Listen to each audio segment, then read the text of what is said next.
선교를 한 문장으로 정의해 보라면 가족이 되어주는 것입니다. 서로 배경과 문화가 다른데 가족이 되어준다. 결혼해서 한 가족을 자녀나 이루어도 한 가족을 이루는 게 쉽지 않잖아요. 교회도 큰 하나님의 가족인데, 교회도 다 보면은 각자 소견과 생각이 있더라고요. 여러분이 한 가족의 가정이 되기를 원해요? 부모가 되기를 원해요? 영적인 아비, 어머니가 되기를 원해요? 십자가에 못 박힌 아들을 통하여 하나님 아버지의 심정에 공감하면 영적 아비가 되는 거예요. 그렇지 못하다면 말뿐이지요.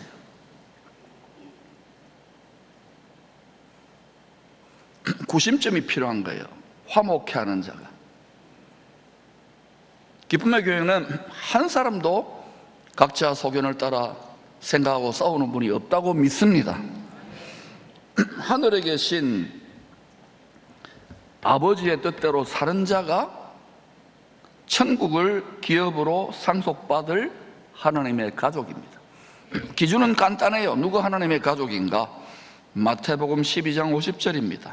시작. 누구든지 하늘에 계신 내 아버지의 뜻대로 하는 자가 내 형제요 자매요 어머니이니라 하시더라. 하나님을 믿습니다. 하지만은 하나님의 뜻을 지키지 않고 자기 뜻을 관철시키려고 하는 자는 이 말씀의 기준에 의하면 하나님의 가족인지를 생각해 보아야 되는 거예요. 여러분은 하나님의 가족입니까? 하나님의 가족으로 초청을 받았지만 내가 보증한다. 약속의 성령, 하나님의 영으로 보증의 도장, 공정각서, 인침을 받는 자녀들이 될 수 있기를 축복합니다. 하나님의 자녀들은 다 천국을 기업으로 상속받을 자이기 때문에, 그 상속받아 다스릴 자이기 때문에 반드시 잠시의 고난을 통하여 상속자다운 성품과 삶으로 연단하는 거예요. 시험하는 거예요. 이 과정에서 불평하면 안 돼요.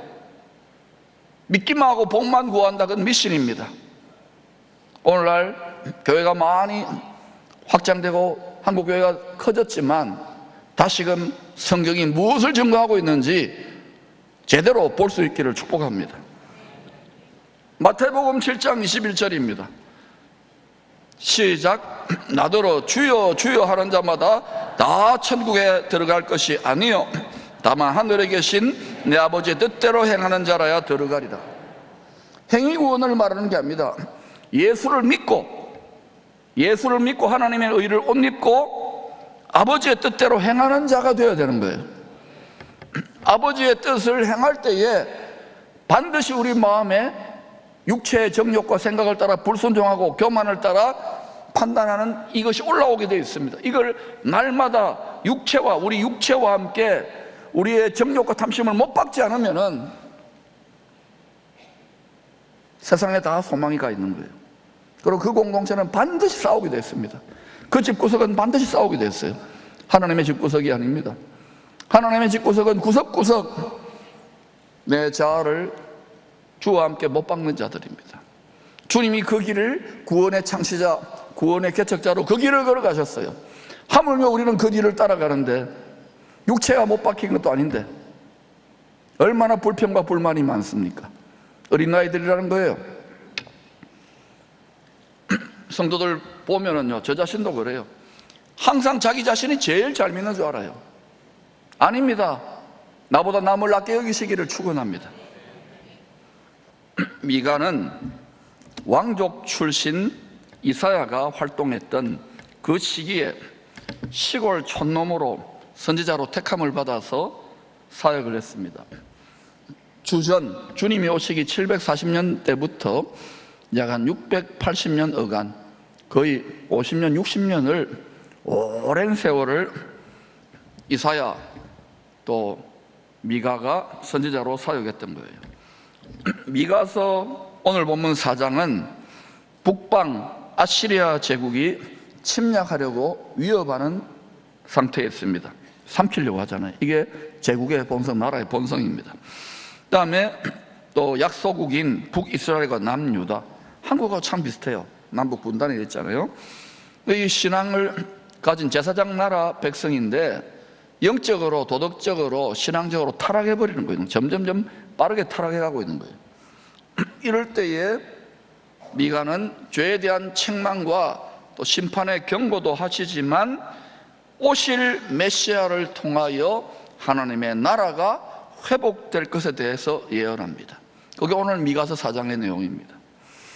아직 그 회복이 이스라엘과 예루살렘에 일어나지 않았어요. 현재 스코어로 보면 미가 선지자, 이사야 선지자 또 구약의 선지자들은 다 거짓 선지자들이겠죠.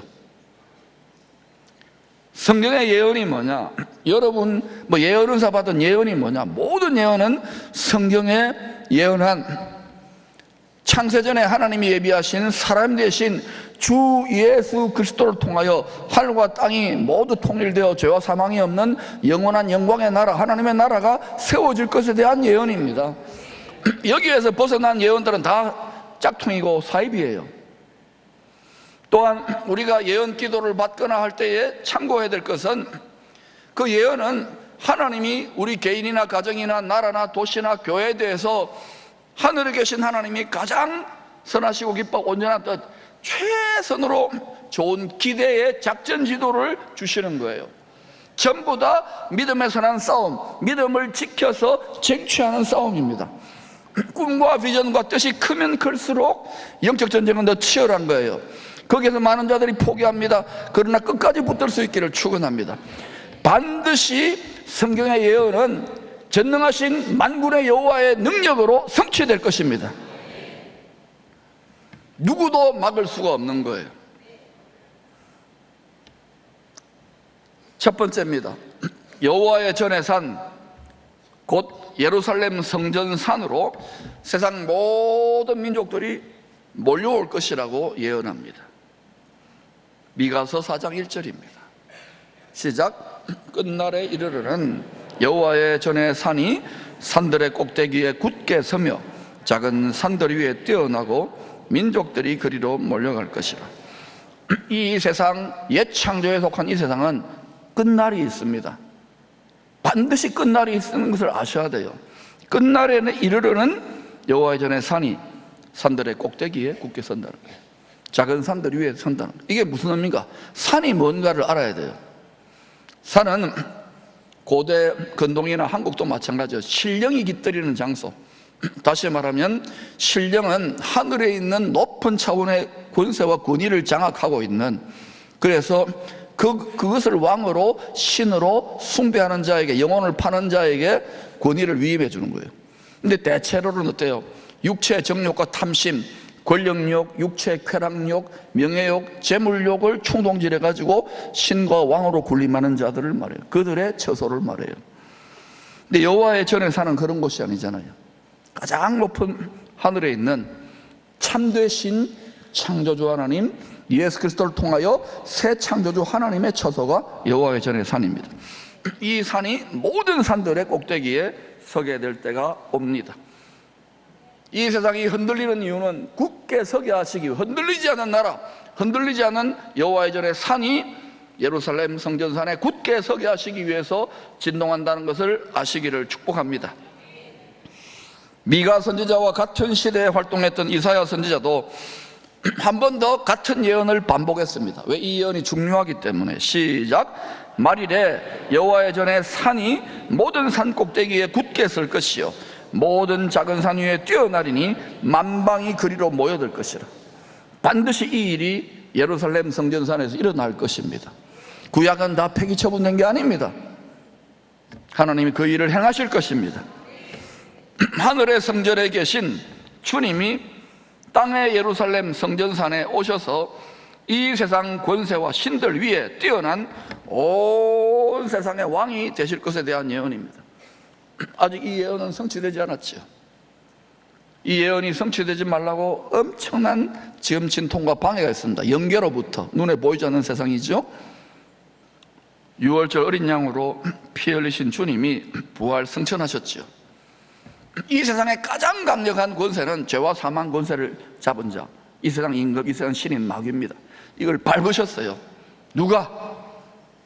하나님이 사람이 되셔서 자신을 들이신 성자 하나님이 우리와 똑같은 사람이 되셔서 죽기까지 복종하여 죽으시고 부활하여 하늘과 땅의 모든 권세를 잡으시고 하늘 보좌에 오르신 분을 말합니다. 그분이 오르신 다음에 아버지께서 약속하신 성령을 기다리라. 정확하게 오순절날 부어진 성령으로 태어난 예루살렘 교회를 통하여 이 예언 성취의 서막이 시작됩니다. 예루살렘에 남은 거루터기 120명에게 성령의 단비가 부어져요. 그래서 이들이 처음 익은 열매, 첫 열매, 하나님의 소유가 된 백성내로 자기 인생이 들어진 거예요. 그래서 땅끝까지 복음이 전파되게 하신 거예요. 예루살렘과 온 유대와 사마리아와 땅끝까지 성령의 권능에 사로잡힌 사람, 성령의 권능에 씌인 자들만이 할 수 있는 거예요. 뭐 해야 된다는 부담감, 이건 아직 멀었어요. 처음 익은 열매로 드려질 수 있기를 축원합니다. 이 천국 복음이 온 세상에 전파되어야 주님이 끝을 내십니다. 끝을 내시기 위해서 다시 오십니다. 마태복음 24장 14절입니다. 시작. 이 천국 복음이 모든 민족에게 증언되기 위하여 온 세상에 전파되리니 그제야 끝이 오리라. 모든 하나님의 뜻을 대적하는 대적들을 다 흩어 부수시고 새로운 세상을 죄와 사망이 파쇄되어진 땅이 안식하는 어린 양과 신혼잔치를 벌이는 하루가 천년 같고 천년이 하루 같은 메시아의 왕국이 펼쳐지는 거예요. 여러분 명심하세요. 복음을 전하는 자들에게는 하늘에 계신 왕이 모든 쓸 것을 채워주라고, 돕는 은혜를 베풀라고 명령하셨습니다. 하늘과 땅과 만물에게 모든 사람은 물론 명령하셨습니다. 고린도전서 9장 14절입니다. 시작. 이와 같이 주께서도 복음 전하는 자들이 복음으로 말미암아 살리라 명하셨느니라. 뭐 하셨다고요? 명하셨느니라. 누가 명했어요? 전능하신 왕이 명하셨어요.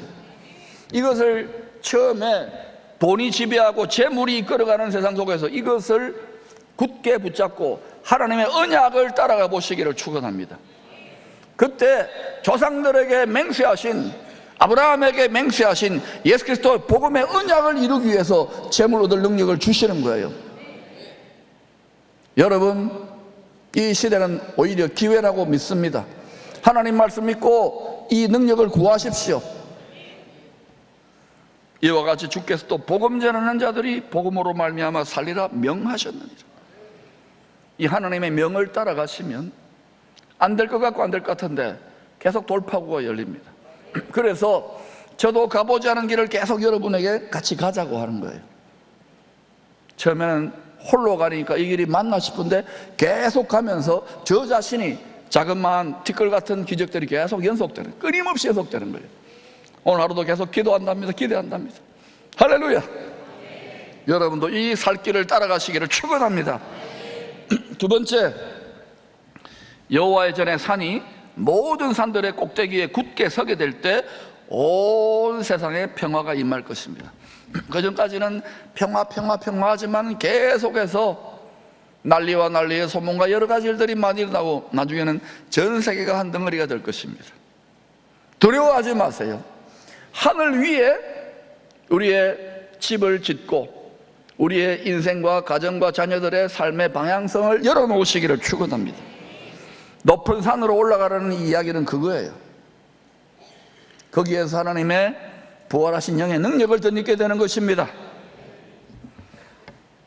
이사야는 이 예언이 한 아기로 나실 분이 예루살렘 다윗의 왕자에 앉아 군림하게 될 때 성취될 것을 증거합니다. 이 한 아기는 누구입니까? 창세기 3장 15절에 여자의 후손, 여자의 씨를 말해요. 모든 사람들은 남자의 씨 아닙니까? 그런데 여자의 씨예요. 왜? 하나님의 말씀의 씨를 성령으로 잉태받아 남자 없이 정결한 처녀가 한 아기가 잉태한 그 한 아기를 말하는 거예요. 성경은 조금도 어긋남이 없어요. 그 한 아기로 나실 분이 예루살렘 다윗의 왕자에 앉아 그 아기가 자기를 죽으시고 죽기까지 복종하여 부활하여 그분이 다시 오셔서 다윗의 왕자, 예루살렘 다윗의 왕자한테 군림하게 될 때에 온 세상의 평강이 영원 무궁하게 펼쳐지는 새 세상이 펼쳐지기 시작하는 거예요. 정말 그런지 한번 읽어볼까요? 이사야서 9장 6절 7절입니다. 시작. 이는 한 아기가 우리에게 낳고 한 아들을 우리에게 주신 바 되었는데 그의 어깨에는 정권을 메었고 그 이름은 기묘자라 모사라 전능하신 아버지라 평강의 왕이라 할 것임이라.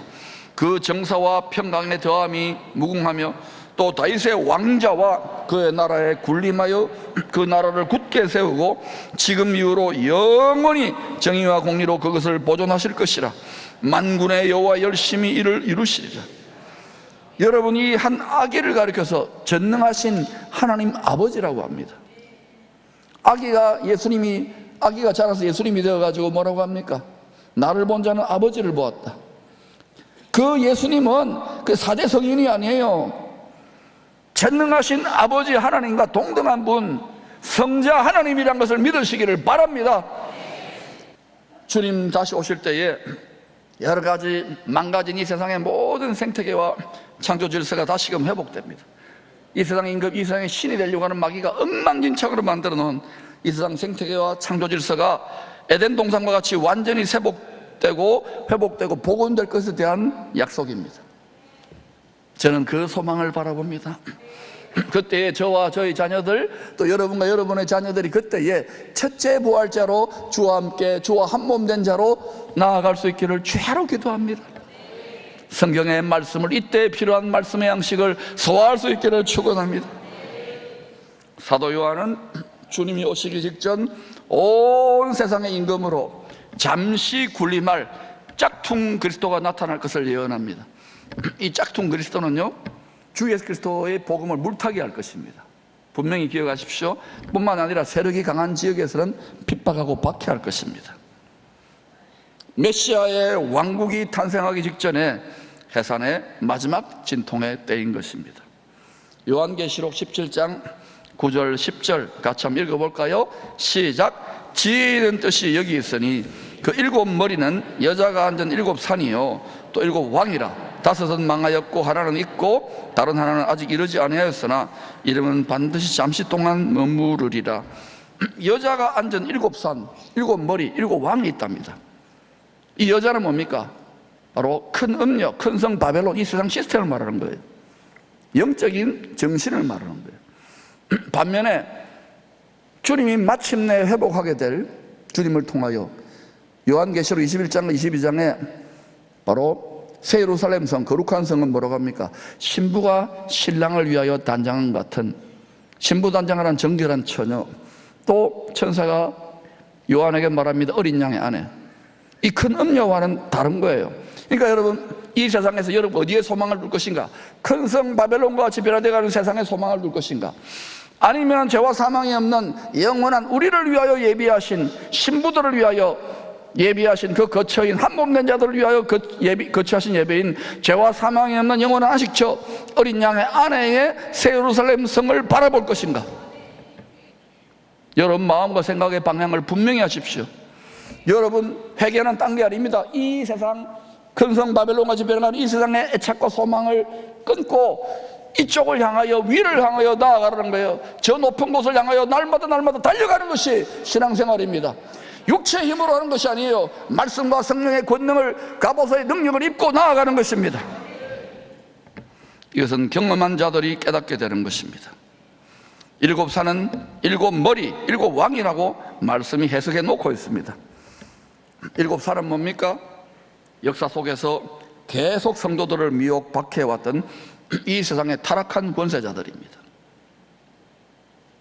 앞으로 여러분 이 세상의 권세자들 너무 기대하지 마세요. 그러나 하나님이 나라에 소망을 주신다면 다윗같이 요시아같이 예비된 경건한 왕들을 어릴 때부터 가정에서부터 교회와 함께 키워낼 수 있기를 축원합니다. 사도 요한은 당시 다섯 산은 이미 망했습니다. 다섯사는 망했다고 하죠. 바로 애굽, 아시리아, 바벨론, 페르시아, 헬라 제국의 왕들 또는 그 배후에 역사하는 높은 차원의 악한 영들입니다. 여섯째 살은 당시 아직 현존했던, 요한계시록 당시 현존했던 로마 제국의 황제 또는 왕, 그 배후에 역사하는 높은 차원의 악한 영들입니다.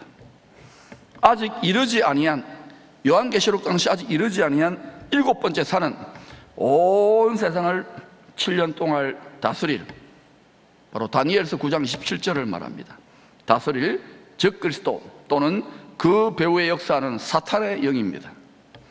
일곱 번째 왕이 한 일해 반에, 3년 반이죠, 예루살렘 제3성전, 만약 그것이 세워진다면 성경이 진짜 이루어지는구나 하고 여러분 깨달으면 돼요. 이걸 모르는 사람은 멍하니 그냥 이제 세계 평화가 오겠구나 이러지만 짝퉁이라는 거예요. 일곱 번째 왕이 한 일해 반에 예루살렘에 세워진 제3성전에 지금으로서는 도저히 세워질 수 없지요. 그러나 반드시 다니엘서 9장 17절의 예언대로 세워질 것을 저는 믿습니다. 죄의 어둠이 깊어갈 때마다 하늘의 새 예루살렘과 같이 복음의 빛을 발하는 하늘에 속한 교회가 있었습니다. 마태복음 5장 14절에서 주님이 그것을 비유적으로 설명했습니다. 시작. 너희는 세상의 빛이라. 산 위에 있는 동네가 숨겨지지 못할 것이요. city예요, city. 바로 킹덤 시티. 산 위에, 높은 하늘엔 시온산 위에 있는 새 예루살렘 성 도시를 말하는 거예요. 여러분, 세상이 어두워져 갈 때마다, 지금까지는 부분 어두워졌죠. 어두워질 때마다 항상 이 새 예루살렘 성 위에 있는 높은 산에 주님이 오르신 그 죄와 사망의 영원한 영광의 빛을 발하는 처소가 있습니다. 거기는 언제나 조금도 어둠이 없었어요. 이 세상은 회전하는 그림자처럼 명암이 교차합니다. 18세기에 핍박을 피해 모여든 성도들이 진젠도르프 백작의 지도로 독일의 헤르트 후트시에 모라비안 교회를 세웁니다. 이 모라비안 교회 공동체는 놀랍게도 100년 이상 24시간 순번을 정해서 기도를 하면서, 바로 다윗의 장막에서 기도했던 그 다윗의 흉내를 낸 거죠. 기도를 통하여 온 열방에 바로 직업을 가지고 복음의 빛을 전하는 산 위에 있는 도시의 비전을 실천했습니다. 또 청교도들이 미국으로 핍박을 피해 이민간 청교도들을 중심으로 세워진 도시들, 보스턴, 미시간, 달라스 등등 수많은 도시들이 다 열방의 복음의 빛을 전하는 산 위, 하늘에 있는 도시의 비전을 따라 세워진 도시들입니다. 그러나 지금 어떻습니까? 물질 문명이 풍요롭고 살만하고 하니까 다 그냥 어둠이 깃들어지고 겨우 명맥만 있는 도시들이 많답니다. 21세기에는요 팀 켈러라고 하는 아주 귀한 복음주의권 지도자가 있습니다. 이 목사님이 이끌었던 리디머 교회가 어두워져가는 뉴욕에서 열방의 복음의 빛을 전하는 산 위에 있는 도시의 꿈을 실천하면서 성도들과 함께 놀라운 사역을 했어요. 사랑하는 여러분, 우리 기쁨의 교회는 어떤 비전을 가집니까? 여러분이 모여서 이 땅에서 잘 먹고 잘 사는 비전을 말하는 산 위에 있는 것이 산 아래에 있는, 하늘 위가 아니라 하늘 아래에 있는 그러한 비전을 제시하는 교회입니까? 그러면 성도들은 육을 만족하게 하겠지만 분명히 주오실 때 밟히게 될 것입니다. 저는 여러분에게 담대히 외칩니다. 주님이 자기를 제물로 드려 높은 산 위에 올라가서 하늘에 있는 예루살렘의 비전을 향하여 나아오라고 열방의 예수 그리스도의 천국 복음, 영생의 복음, 부활의 복음을 외치는 공동체를 이루어보자고 외치는 그러한 교회가 이 시대에 쓰임받는 교회가 될 수 있기를 축원합니다. 이 비전으로 이 공중의 권세 잡은 적그리스도 영들의 네트워킹 그 위에 있는 높은 죄와 사망이 없는 영원한 영광의 빛이 비치는 그곳에 우리 속사람을 성령으로 높이 들어주셔서 그 비전을 따라 살아가게 될 때에 하나님과 우리 모든 동역자들은 하나님께서 전능하신 능력으로 축복하시고 능력을 베푸시고 또 시험당할 점에도 피할 길을 열어주실 줄로 믿습니다. 이 시대에 그러한 돌파구를 여는 저와 여러분들 이 기쁨의 공동체가 될 수 있기를 축원합니다.